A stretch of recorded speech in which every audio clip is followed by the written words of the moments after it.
लेकिन बहुजन समाज पार्टी मायावती ने भी 70 सीटों में प्रत्याशी दे दिया, उनकी सरकार बनेगी। मायावती के बारे में मेरा ये कहना है कि वह भाजपा की बी टीम है। भाजपा के इशारे पर ही उन्होंने अपने प्रत्याशियों की घोषणा किया है, जिससे कांग्रेस पार्टी का नुकसान हो। नहीं, ये आप तय करेंगे कि मायावती जी भाजपा का बी टीम है? आप कौन होते हैं तय करने वाले? मैं तय करने वाला इस देश का नागरिक हूँ। और मुझे जानकारी है कि चाहे उत्तर प्रदेश हो, चाहे बिहार हो, चाहे कुछ भी हो, कहीं भी हो, चाहे मध्य प्रदेश हो, चाहे हरियाणा हो, इनका कोई भी वोट नहीं है। उसके बावजूद भी बीजेपी को जिताने के लिए मायावती जी अपने प्रत्याशी हर जगह खड़ा करती हैं और हर जगह उनकी जमानत जब्त होती है। उसके बावजूद भी कांग्रेस का नुकसान पहुंचाने के लिए ये अपने प्रत्याशियों को खड़ा करती हैं। सपना अपना देख रहे हैं क्या? नहीं, मैं होशो हवास में बोल रहा हूँ, कोई सपना नहीं देख रहा हूँ।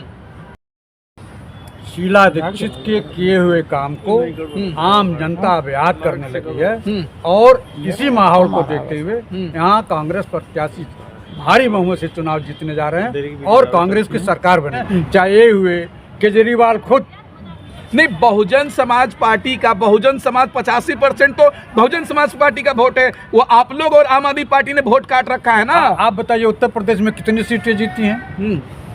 वही इनका अंदाजा हो गया। नहीं, अब हाथी उठ गई है, अब चलने वाली है दिल्ली में। अब हाथी को इन्होंने गणेश माना था। गणेश बाबा ने कहा कि अब हम तुम्हारे साथ नहीं चलेंगे, इसलिए तुम अन्याय कर रही हो। किसी सेकुलर पार्टी को हराने के लिए तुम सेकुलर का नाटक करती है और बीजेपी की मदद करती हो, मोदी की मदद करती हो। इसीलिए आप ब्राह्मण है, इसीलिए मायावती जी का विरोध कर रही है, कहिए ना। नहीं, पहले ब्राह्मणों ने भी इनको वोट दिया था, लेकिन इनका देख लिया कि ये बीजेपी की बी टीम के रूप में काम करती हैं, बीजेपी से पैसा करोड़ों रुपया लेती हैं और कांग्रेस का नुकसान करती हैं। तो दिल्ली की जनता बेवकूफ नहीं है, दिल्ली की जनता पढ़ी लिखी है।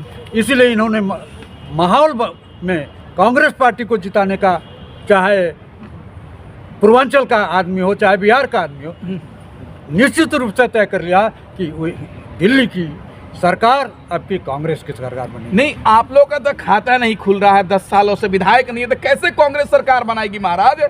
हमारा वोट, जो पिछला वोट मायावती ने कब्जा कर रखा था, केजरीवाल ने कब्जा कर रखा था, ये सारा वोट मेरे तरफ आ रहा है। और शीला जी के नाम पर, शीला जी के किए हुए कार्यों पर, चाहे मेट्रो हो, चाहे रिंग रोड हो, चाहे बसें हो, इन सारे चीज़ों को उन्होंने दिल्ली के विकास के लिए लाया और दिल्ली को विकसित किया।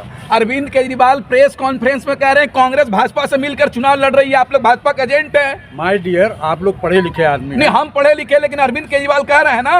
अरविंद केजरीवाल तो झूठे आदमी हैं, घोषणा करते हैं। जो उन्होंने घोषणा किया, मोदी ने जो घोषणा किया, इन्होंने कोई वादा पूरा नहीं किया, केवल देश की जनता को गुमराह किया, दिल्ली की जनता को गुमराह किया। अब वो गुमराह दिल्ली की जनता नहीं आने वाली है। लेकिन दलित समाज पर अगर कुछ भी होता है तो आप लोग सुते रहते हैं। मायावती जी, चंद्रशेखर आजाद, ये लोग आवाज उठाते हैं, तो चुनाव नहीं लड़ेंगे क्या? ये लोग दलित के वोटों का केवल दुरुपयोग किया है। हमारा राष्ट्रीय अध्यक्ष सबसे बड़ा दलित नेता है। कौन? मल्लिकार्जुन खड़गे। अच्छा, खड़गे जी दलित समाज से आते हैं? जी, कर्नाटका में हरिजन है, दलित हैं, तो इनसे बड़ा नेता कौन है? हरिजन सब और दलित हैं। अब हरिजन सब तो एतराज होने लगा। अब दलित शब्द है। तो हमारे राष्ट्रीय अध्यक्ष से बड़ा दलित नेता कोई नहीं है। अच्छा, तो लग रहा है कि इस बार दिल्ली में बदलाव का माहौल है। अरविंद केजरीवाल कह रहे हैं कि हमारी मुख्यमंत्री बने जाएगी, ये तो कोई नहीं आएगा। ये तो तीसरे पर है। अरविंद केजरीवाल 3 नंबर पे। 3 नंबर पे। हमारी सपना उपना में तो नहीं है। जो पार्टी इतनी सीटें लाई है 70 में 70, वो 3 नंबर पे। एक बात बताइए, एक जमाना था मेरी भी प्रचंड बहुमत की सरकार बनकर, आज हम विपक्ष में हैं, तो 3 बार इनको मौका मिल गया। इनको दिल्ली की जनता ने इनकी परीक्षण कर लिया। अब यह हौसला लायक नहीं है कि तिवारा चौथी बार मुख्यमंत्री बने। इसलिए अब दिल्ली की जनता ने मन बना लिया, अब की बार कांग्रेस की सरकार। नहीं, 2100 रुपये महिलाओं को मिलेगा, टन टन बस मिलेगा फ्री, बिजली फ्री, पानी फ्री, तो आम आदमी पार्टी को ही जनता ने वोट देगी। कांग्रेस पार्टी ने जो वायदा किया था, चाहे कर्नाटका में हो, चाहे आंध्रा में हो, चाहे हिमाचल में हो, कांग्रेस पार्टी ने जो वायदा किया उसको निभाया।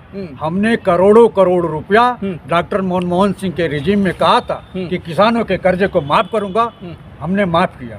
इन लोगों ने न किसानों का कर्जा माफ किया, न किसी ने का कर्जा माफ किया। इन्होंने जो कहा वो किया नहीं, और जो किया वो कहा नहीं। तो केजरीवाल तो कह रहे हैं कि कट्टर ईमानदार हूँ, सब काम करता हूँ। इसीलिए मुझे शक हो रहा है कि इससे बड़ा बेईमान कोई नहीं है। किससे? केजरीवाल से। केजरीवाल बेईमान है? वो ईमानदार होगा उसमें कट्टर कहाँ शब्द आ गया? ईमानदार ईमानदार होता है। ईमानदार गुलजारी लाल नंदा थे, हाँ। ईमानदार कांग्रेस के नेता थे।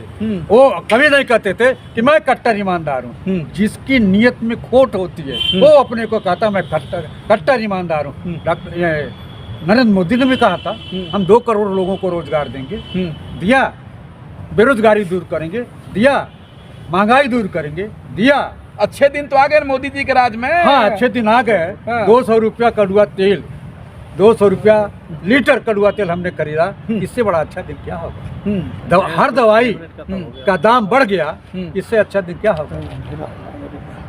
रेलवे का किराया बढ़ गया, हाँ। इससे अच्छा क्या दिन होगा? बुजुर्गों को जो सुविधा मिलती थी रेलवे में उसको इसने समाप्त कर दिया। किराया बढ़ाया, महंगाई बढ़ाया, बेरोजगारी बढ़ाया। इन्होंने देश की जनता को तबाह और बर्बाद कर दिया। पूरा देश आज त्राही कर रहा है कि महंगाई सुरसा की तरह मोबाइल खड़ी है। इनका कोई नियंत्रण नहीं है। ये पूंजीपतियों की सरकार है और पूंजीपतियों की सरकार है। गरीबों के हमदर्द नहीं है, गरीबों का दुश्मन है। गरीबों के लिए कोई हित कर काम नहीं करते। लेकिन केजरीवाल तो कह रहे हैं हम गरीबों के लिए ही काम कर रहे हैं। एक बताइए, आप सब पढ़े लिखे लोग हैं, इनकम टैक्स का अधिकारी कभी ईमानदार होता है क्या? ये बहुत बड़ा चोर है। आयकर विभाग कौन चोर है? यही। कौन? यही। अब शराब में जो घोटाला किया, कौन? केजरीवाल। इतना बड़ा आरोप है? इतना बड़ा नहीं, सही आरोप। हाँ। जेल मैं नहीं गया। अच्छा। जेल कोई कांग्रेस का आदमी नहीं गया। हाँ। सिसोदिया गए, ये गए। तो इसका मतलब क्या है? इनका स्वास्थ्य मंत्री गया। ये महाभ्रष्ट है, महाचोर। 8 तारीख को क्या होगा? कांग्रेस की सरकार बनी। कांग्रेस 4% वोट। जो पार्टी 4% वोट ला रही है दिल्ली में सरकार, अब 24% वोट लाने वाली कांग्रेस है। फिर रिटर्न कर रही है कांग्रेस एकदम निश्चित रूप से। फिर शिला जी की तरफ जनता चल रही है, जिनका निश्चित विकास रूप से चल रहा था उनका। पूर्वांचल की जनता ने निर्णय कर लिया। हाँ। बिहार की जनता ने निर्णय कर लिया। अब की बार कांग्रेस की सरकार।